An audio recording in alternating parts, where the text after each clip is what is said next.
Hey there, Boots Owen here. This is my Logik LBFANB oven.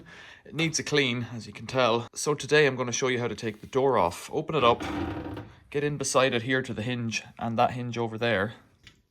Just get your screwdriver or anything, a kitchen knife will do it as well. Then with both tabs up, you can just lift the door straight up. I can get the steam cleaner in there behind everything.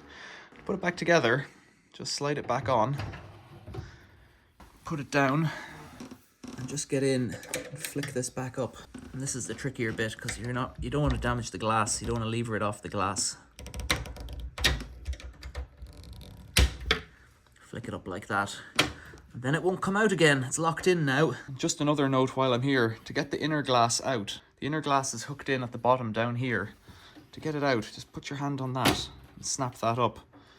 That'll let you release that glass. That plastic top just clips on to the side, pop like that. That's as much as I can tell you about this Logik oven door. Thanks for watching. Like, follow, subscribe, all those kinds of things. See you later.